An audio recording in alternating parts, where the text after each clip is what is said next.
Pai do Senhor Jesus, meus irmãos, a aula de hoje é a aula de número 6, que tem por título As Nossas Armas Espirituais. Em 2 Coríntios 10, capítulo 14, em 2 Coríntios capítulo 10, versículo 4 diz: Porque as armas da nossa milícia não são carnais, mas sim poderosas em Deus, para a destruição das fortalezas. Nós temos inimigos, e são fortes e poderosos, porém são do reino espiritual. Não é contra nosso irmão, não é contra nosso parceiro, não é contra aqueles que estão do nosso lado, mas são espirituais. Na aula anterior a gente aprendeu que nós temos inimigos, que é o diabo, que é o mundo e que é a nossa carne. E na aula de hoje nós vamos aprender que nós temos armas espirituais que devemos utilizar para estar lutando sempre contra os nossos inimigos. Porque sim, nós temos inimigos. E os nossos inimigos não são pessoas físicas, pessoas deste mundo, mas são do reino espiritual, que todo momento está pelejando para destruir e tirar as pessoas da presença de Deus. E a nossa luta é essa, é constante, e precisa estar sempre ativa para a gente vencer o adversário. No ponto 1, a gente tem as armas do crente. Sob o tópico 1, as armas. Quando a gente ouve a expressão armas, a gente associa como um instrumento de ataque. Ou seja, as armas devem ser para atacar, serve para atacar o inimigo, atacar o adversário. E nas escrituras nós temos os principais instrumentos de ataque, sendo eles espada, que está em 1 Samuel capítulo 17 e versículo 45. Nós temos também vara, que está em Salmo 23 e versículo 4. A funda, que está em 1 Samuel, capítulo 17, versículo 40. Temos o arco e a flecha, que está em 2 Reis, capítulo 13, versículo 15. Nós temos a lança, que está em Josué, capítulo 8, versículo 18. E também o dardo, que está em 2 Samuel, capítulo 18, versículo 14. E também temos as armas de defesa, que escudo, Efésios capítulo 6, versículo 16, capacete, que está em 1 Samuel, capítulo 17, versículo 5, 1 Samuel, capítulo 17, versículo 5 também, e as caneleiras, 1 Samuel, capítulo 17, versículo 6. Essas armas eram utilizadas pelo exército de Israel no Antigo Testamento, que o povo de Israel sempre estava pelejando, batalhando, e esses instrumentos de defesa, instrumentos de ataque eram rotineiramente usados pelos filhos de Israel nos tempos antigos. No subtópico 2 do ponto 1, nós temos as estratégias do inimigo. Como cristão, nós não podemos desprezar o conhecimento e as estratégias que o inimigo tem e usa contra o crente, porque a gente sabe que, como um anjo de luz, qual foi e caiu na terra, agora sendo Lúcifer e Satanás, ele ainda é um ser poderoso e ele tem as suas artimanhas, estratégias para estar sempre ludibriando o homem, tentando tirar as pessoas, o cristão, da presença de Deus. No Novo Testamento nós temos algumas relações em que vemos o diabo usando as suas estratégias para ludibriar o homem. E nós vemos isso em Mateus 13, versículo 19, onde ele arrebata a palavra do coração. É uma das suas estratégias, tirar a palavra do coração do homem, buscando altas posições com mentiras, através de falácias enganosas. E nós vemos isso em Atos, capítulo 5, versículo 3. E também ele enfraquece a fé dos crentes. E nós vemos isso em Lucas 22 e 32. Em 1 Pedro, capítulo 5, versículo 8, o apóstolo nos orienta a ser sóbrio e vigiar, porque o diabo, nosso adversário, ele anda ao derredor, bramando como um leão, buscando a quem possa tragar.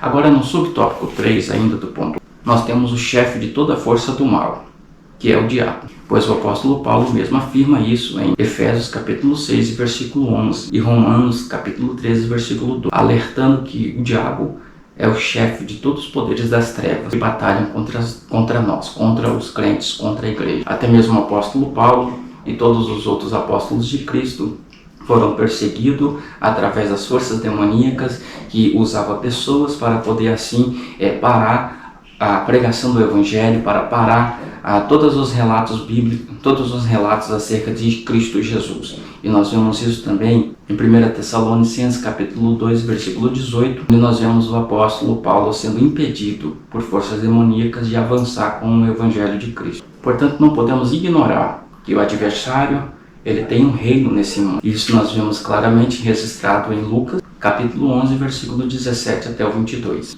No tópico 2, nós temos as 3 armas espirituais, porque se nós temos um adversário, um inimigo que luta constantemente contra a nossa vida e contra a igreja do Senhor, nós também temos as armas espirituais deixadas por Cristo para nós lutarmos e vencermos todas as artimanhas, porque assim como ele luta, nós também atacamos. Igreja do Senhor é incumbência atacar o adversário para vencer. E o subtópico 1 do tópico 2, nós temos a primeira arma espiritual entregue ao cristão para poder assim vencer o adversário, vencer os ataques que vêm sobre a igreja de Cristo. E a primeira arma é a palavra de Deus. Palavra essa que, quando utilizada, colocada em prática, guardada ela no coração e praticada, só tem uma função: vencer o adversário e vencer todas as hóstias espirituais da maldade que se levanta contra o cristão e contra a igreja de Cristo. O próprio Jesus, quando teve a presença de Satanás lá no deserto, ele usou a palavra para assim fazer a sua defesa. E ele disse que nem só de pão vive o homem, mas de toda a palavra que sai da boca de Deus. E isso está registrado em Mateus capítulo 4 e o versículo 4. Em 1 Pedro capítulo 2 e versículo 2, o apóstolo Pedro, ele nos aconselha a desejarmos o conhecimento da palavra de Deus. Porque uma vez nutrido e solidificado na palavra de Deus, venceremos o nosso adversário. Subtópico 2, ainda do ponto 2, nós temos a segunda arma espiritual, que é a oração, que, aliada ao estudo da palavra de Deus, é uma potência e tem tudo para avançar e vencer o nosso adversário. Em Efésios capítulo 6, versículo 18, o apóstolo Paulo aconselha a igreja de Éfeso a orar em todo o tempo, com súplica no Espírito Santo, pois a oração ela é uma peça fundamental da armadura do cristão. E o crente, quando ele tem uma vida em oração, ele tem uma intimidade com Deus Todo-Poderoso. Ele procura um aprofundamento em conhecer as coisas espirituais e conhecendo as questões espirituais através da oração e sendo revelado por Deus, pelo Espírito Santo, o que está acontecendo no reino espiritual, através de uma vida de oração, fica muito mais fácil vencer tudo que é invisível e que pertence ao reino espiritual da maldade, para nós vencermos, e nós venceremos pela oração e também pelo poder da palavra de Cristo. A palavra de subtópico 3, ainda do ponto 2, nós temos a terceira arma espiritual para nós lutarmos contra o adversário, que é o jejum.